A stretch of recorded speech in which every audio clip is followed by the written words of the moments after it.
Welcome to Frankly Speaking. My name is Onkgopotse JJ Tabane. Welcome, really welcome to this fantastic show, coming to you live from Auckland Park here in Johannesburg. Thank you for your feedback on the last show that we had. A lot of feedback indeed, and the suggestions that you've made, we'll take them into account as we grow the show. Also, thank you for messages of condolences on the passing away of my mother, Helen Tabane. Thanks for all of you who came out to see her off yesterday.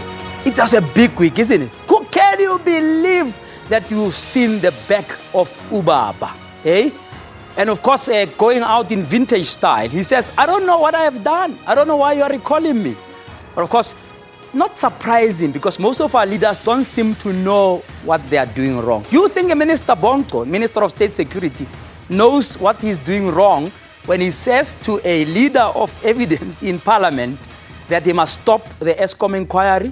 Do you really think he knows what he's doing wrong? And it's our fault, because as society, we don't tell our leaders often what they are getting wrong. I mean, when last did you write to your own ward councillor to tell them about problems in your particular community? We got to take responsibility and hold our leaders a lot more accountable. Because one person who's been pointing out a lot of wrong in the last couple of years is Mmusi Maimane. He's my guest tonight. He's joining us from our Sea Point studios. Of course, on Friday, they set aside political differences, and has some words of congratulations for the newly inaugurated President Cyril Ramaphosa.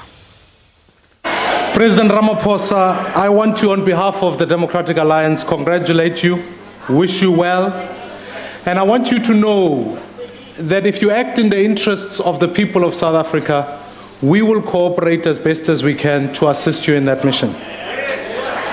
I do, honorable members, want to remind you that many people have asked the question, what has been the challenge of South Africa in the last 9 years? It would be erroneous of me to say that the problem of South Africa has been, in fact, Jacob Zuma.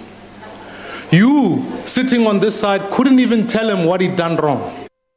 Honorable Maimane ends his wonderful words and almost soils them by saying, I'm going to see you in 2019. Now, I think he's running ahead of himself. He's running ahead of himself because, Honorable Maimane, I'm going to be seeing you regularly here in this house on an ongoing basis. So leave 2019 aside. Let us deal with the current moment and work together on how we are going to improve the lives of our people rather than grandstanding. Yes, it looks like they're already exchanging pleasantries there ahead of what promises to be an exciting political year in South Africa. A year ahead of an election will test out all the parties. Of course, going to be a very tough contest indeed with the DA and the EFF. Of course, having to find a new target. And will that target be Ramaphosa? Or maybe they've already said the target is going to be the ANC. Now, come now, let's go and talk frankly to the leader of the Democratic Alliance, Mr. Mmusi Maimane.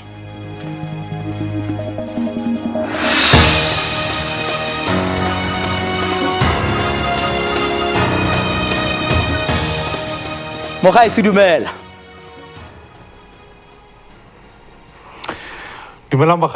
And thank you so much for having us.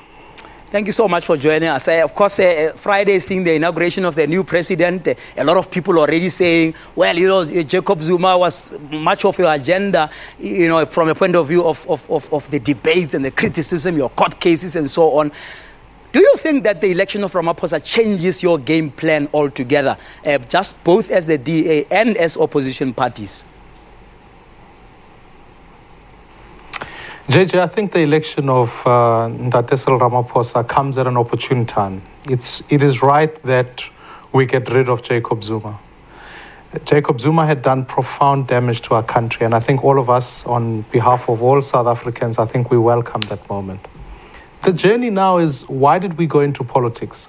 We certainly as a party are not in politics because we want a better behaved ANC. We want to fight for South Africans who are left out. The unemployed youth, people who can't find work, are people who are hungry. That's why we are there. So if you want to ask me the question about the target that ought to be the target. That ought to be how do we advance the freedoms of our people. And that's why it becomes important that where we govern well, that in fact when we engage in parliament, we build a space to say how do we create work for our people. And just before I conclude here, I wanted to also, as I've said to you last week, send my deep condolences for the loss of your mom and say Thank you so much, Ndate. I really appreciate that. The State of the Nation address. You already, I saw on Friday night, you already saying, listen, he left out migration, he left out this and this, and you'll be responding tomorrow. Surely you didn't expect him to rehash all the policies, or chapter and verse. Nor do you expected him to change policy that the ANC is pursuing. What are the big one or two, if you like, substantial things that you think he left out of the State of the Nation address that in fact are necessary and important for the current epoch that you are in now? And firstly, let me say that we welcomed the State of the Nation address. I think it was a good start. I think it was a healthy start. It's consistent with what's happening with our country. But when I raise the question of migration, it is a big issue. When you speak to South Africans at home, they want to understand how do we allow a much more integrated Africa, but also how do we deal with the registration in that? And I think it's a big issue because if you want to juxtaposition that with the question of work opportunities, you have to be able to give assurance to the people of this country as to how that process is going to work. That's an important issue. The second is, and it's a deep passion of mine, is to deal with the question of education. And one of my great worries is the fact that, when our kids get to grade 4, there's a significant number of them who can't understand what they are reading. So if we're going to create a labor force for the future, surely we must be much more deliberate about dealing with education, dealing with the power of unions. And if you can recall the jobs for cash. But did you really expect him to announce any new policy? Sorry, did you expect him to announce any new policy, or is the issue really the implementation of policy? Because South Africans are exhausted of new policies. Even when you come into power, they would want you to implement certain things that are practical, that have been in the policy or in statutes since 1994.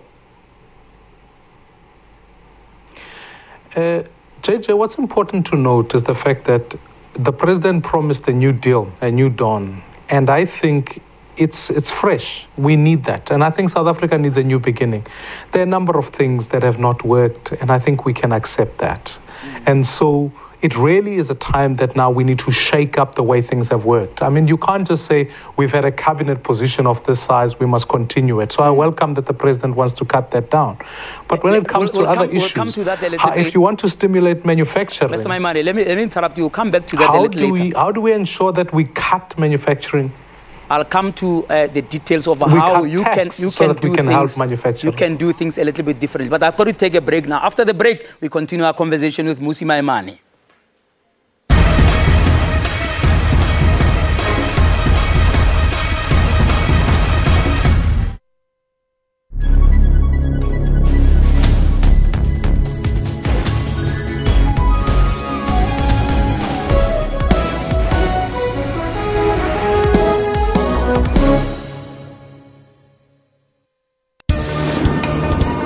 Corruption both in the public and the private sectors needs to be combated. Where there are clear cases of wrong that has been done, that must commence immediately. Something is being done about corruption in our country. Currency, even although it strengthened dramatically after the ANC's recent elective conference, could conceivably go stronger yet. He had the soul that would not be for sale.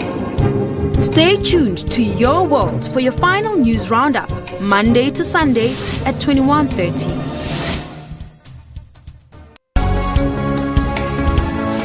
News at 9. We go beyond the headlines of the day's breaking news to bring you all the angles and in-depth analysis of stories. We go beyond the surface, including on how it will impact your life.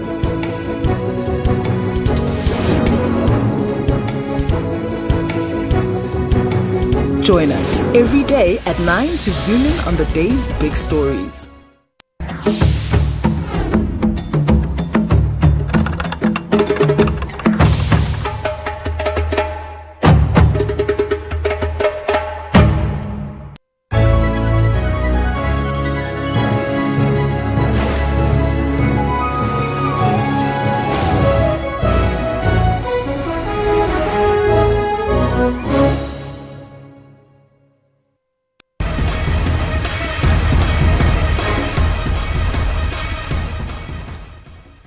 Welcome back to Frankly Speaking. You can follow the show, of course, on hashtag Frankly Speaking. You can tweet us at JJ Tabane at SABC News Online. We're talking to the leader of the Democratic Alliance, Mr. Maimane. Mr. Maimane, a lot of people want to know what the DA would do differently if you were to become president. And you've been talking a lot about a possibility of coalition governments and so on. What are the big takeouts from your test case of coalitions in Johannesburg, in Pretoria, and Nelson Mandela, where there seems to have been ruckus? I mean, the ugly scenes of Nelson Mandela almost suggested that the DA may not be able to work so smoothly with other opposition parties.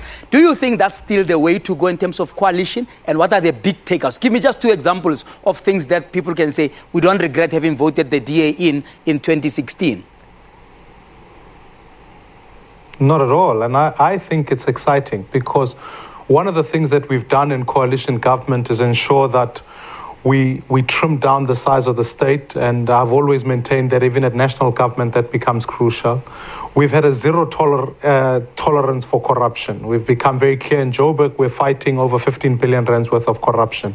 Furthermore, when it comes to the delivery of basic services, clinics now in Johannesburg are open for much longer. The same will be in Tshwane.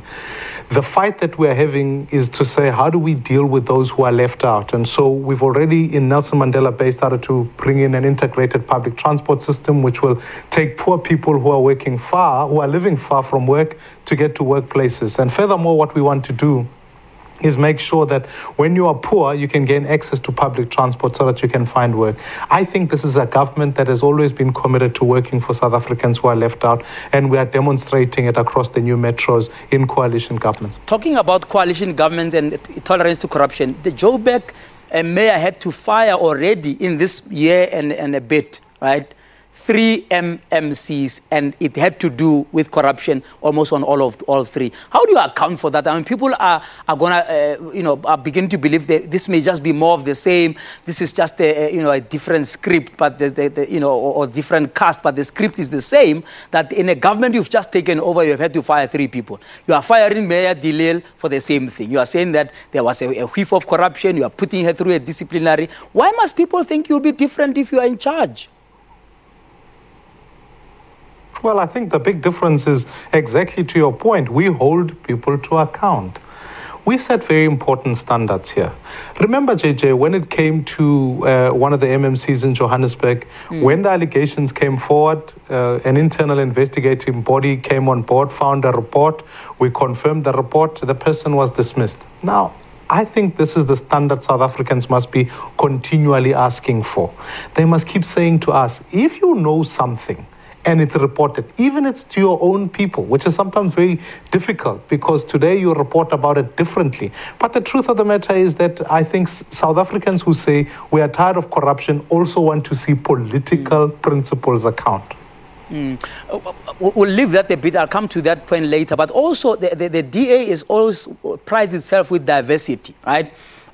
Someone on Twitter is saying, but why is your parliamentary caucus still so lily-white? Essentially, even after 3 years of you having taken over. Secondly, why are you losing black women in the DA? You've let Lindiwe Mazibuko go. Now there's Patrice Dilil who's at the door. And your spokesperson Van Damme has also quit. Can you assure South Africans that the DA is indeed a diverse party that is tolerant of diverse people from various backgrounds, Mmusi? I think what's important to note is that the caucus I have now in the National Assembly is a caucus I inherited from the elections of 2014. And when I took over in 2015, we've been working a program of saying, how do we diversify the caucus even more? And so if you look at my tenure and you say, since all the MPs who have resigned and new ones that have come on board, you'll discover that there have been a number of females, prominent females that have come on board, who are people who are black South Africans who've come on board. We've also not gone out and said we'll replace white South Africans with black South Africans. We've gone out to say, how do we diversify even further?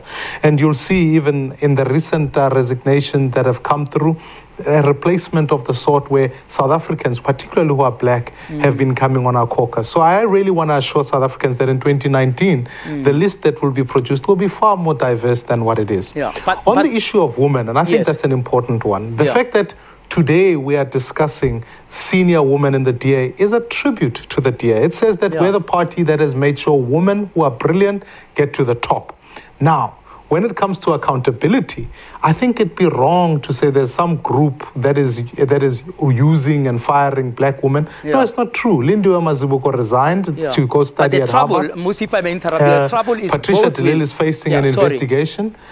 And sorry to interrupt you there. And Van Damme is resigned for personal reasons. Yeah, but both women, at least Lindiwe and Patricia de Lille, after they resign, they're casting aspersions. They're saying that there is a clique of white males who are controlling things. De Lille is saying you are scripted to say certain things by the FedEx, etc. That worries some because people respect them. You made us respect them. You made them your poster ladies for your election campaigns. Now, why must we disbelieve them now?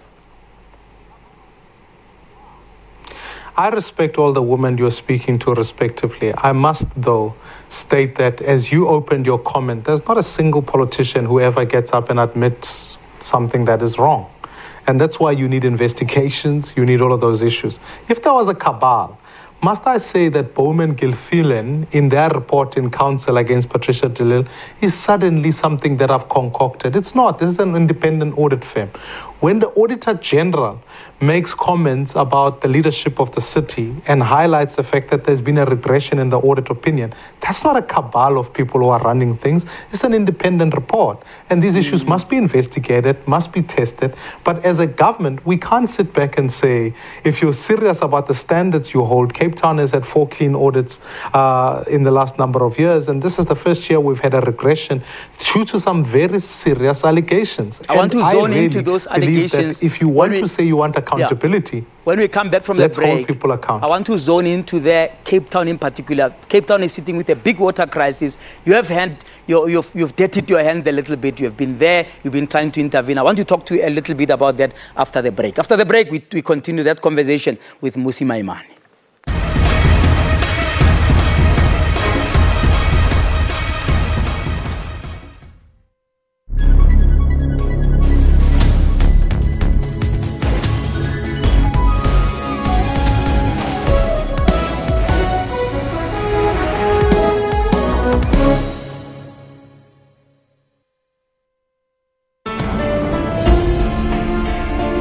When life takes a different turn. If I didn't eat the speak, he was going to evict me. Your will to persevere is ignited. I'm not a professional speaker, but I'll try my best to give you a word of inspiration. He was just trying to provide for his family. If you can't accept it, change it. If you cannot change it, accept it. And a new story begins. Made a resolve to myself. I'm learning something new. Bupilong, every Friday at 5:30. Be part of the life-changing journey.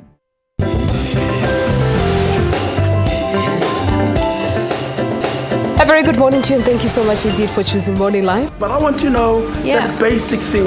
Griselda Lewis, SABC News, in Parktown, Johannesburg. Zimbabwe, Mzondeli Mbeje, SABC News, Luanda, Angola. Let's take a look at your market indicators.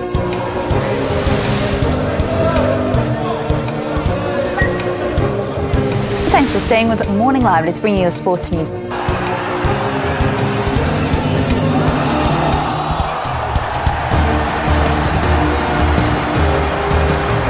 Let's take a look at your satellite image.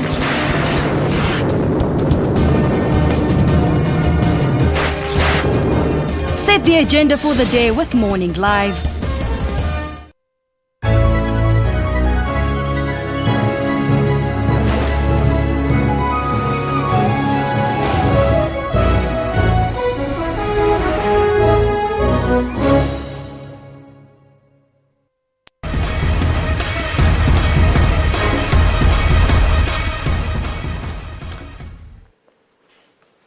Welcome back to Frankly Speaking.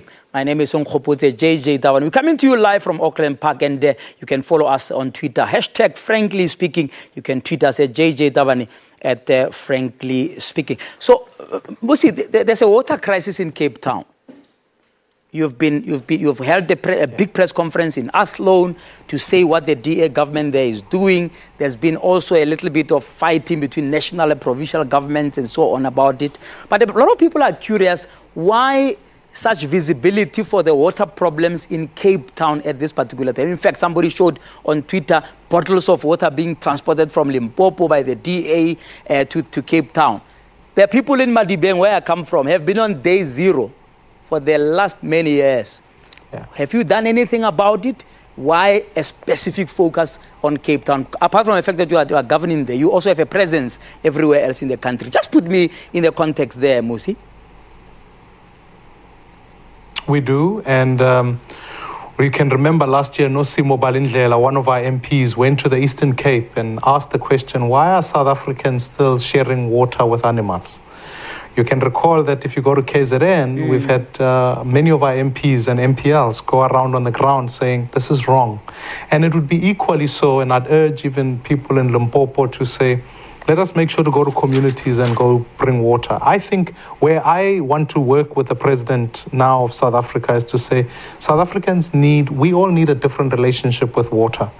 It is wrong that so many South Africans have had already day zero. And I think when it became highlighted by Cape Town, it gives us an opportunity where we can reflect nationally about how that works.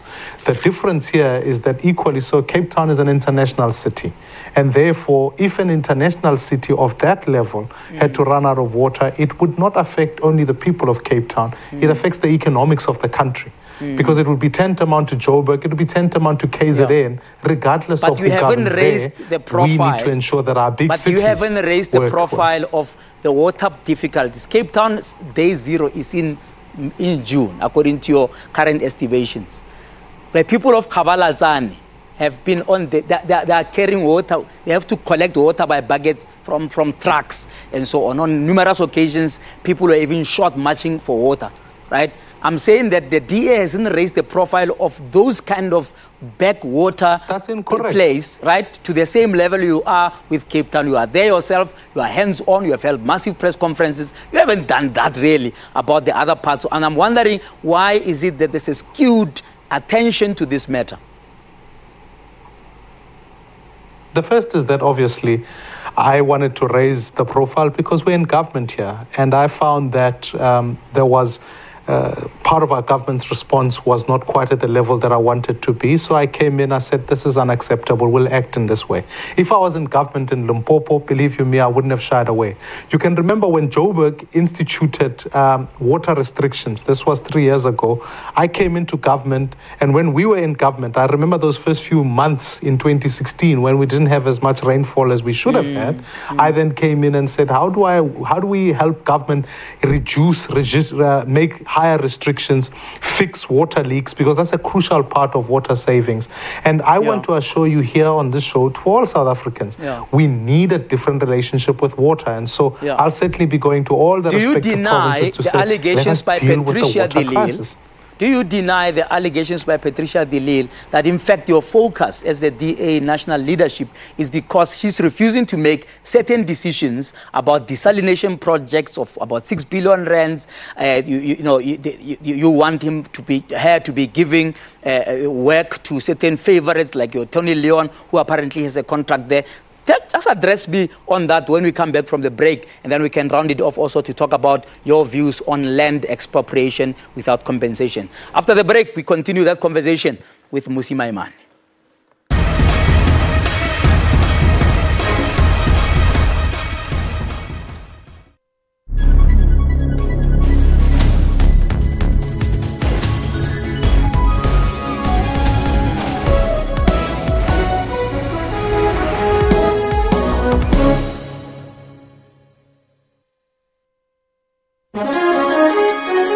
Today on Rights and Recourse, we will unpack the new traditional court bill. The idea of the bill is not to overregulate, to basically set the principles. The most important aspect of this bill is that it understands that customary law by its nature is consensual, that I have a right to affiliate, I have a right therefore to opt in, and I have a right to opt out.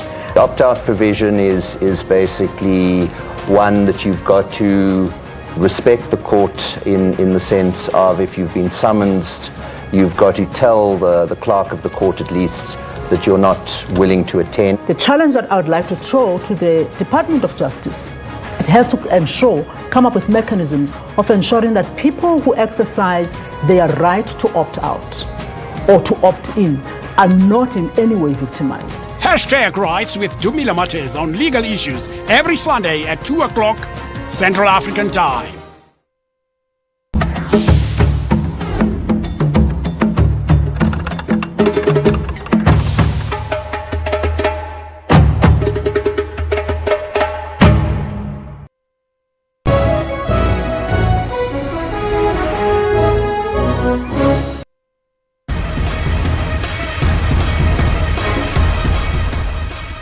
Welcome back to Frankly Speaking. A lot of you continue to communicate on Twitter. Chris Wepi saying, does he not think that by pushing successfully for the removal of Jacob Zuma, the opposition may have shot itself in the foot for 2019? Gingi Gama also on Facebook saying, when is he and the DA going to stop riding on the ANC's mistakes and focus on their policies? And how do they intend winning the black votes by ensuring black issues matter? And one of those issues that matter a lot is the issue of land, appropriation of land without compensation. In the remaining time, Mmusi, please address the allegations of Dilil quickly about whether or not you guys, are pressuring her to be giving some tenders on desalination. She's insists on that. And secondly, do you have a difficulty with President Ramaphosa's pronouncement on land without taking land without expropriation of land without compensation? Mmusi?